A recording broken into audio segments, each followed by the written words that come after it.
Korrupsiya. And exactly what kind of new mechanisms are you using in the world? And, what is the main achievements of Uzbekistan in this anti-corruption sphere? We want to know your opinion. It will take about 3 minutes. Okay, sure. I will make it short. Yes, Yeah. because many people are, of course, talking about the similar issues. But for us, UNDP, can I start already? Yes. Can you use the concrete things if you don't know? Yeah. And not concrete general thing, things of that course, has been done. Of course, but the concrete thing. What we have been focusing on is really to look at the evidence. We are not recording. Fix your hair. Yeah. Behind your ears. The concrete thing about our efforts tackling the corruption is probably number one is the evidence-based approach.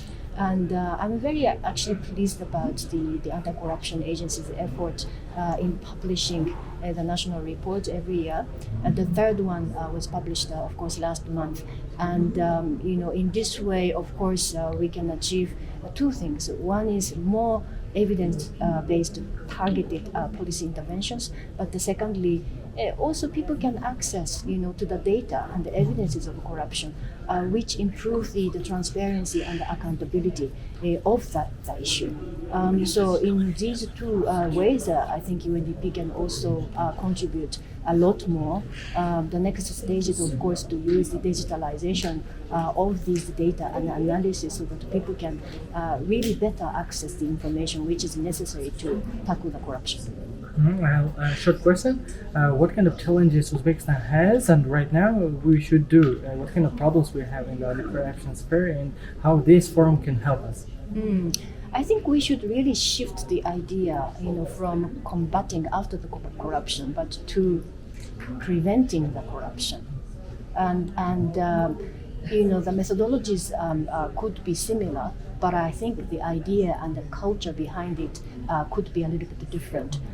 Because prevention requires not only the legal aspects and the frameworks, but the implementation of those legal frameworks at all levels of societies, including the regional and the local level. So I think the prevention culture is probably what is most critical at this stage of the anti-corruption efforts in Uzbekistan. Thank you. That's Thank you. Thank you. Do you have business card or something? Yes. Korrupsiya o'rganda o'zi nimani tushunadi? O'zini bir shaxsiy fikrlari qiziqsa, korrupsiya bu qanaqa ta'rif beradi unga? Shu bo'yicha birinchi savol. First question is about corruption. What's corruption for you? What is how do you define that? Define the corruption. The corruption is use of the wrong way of using your authority and abusing your power in all different forms, not limited to, of course, the public service and delivery system, but including the social aspects as well. People with power, people with authority can misuse their power for improving their status or mistaking identity to benefit financially or otherwise to themselves.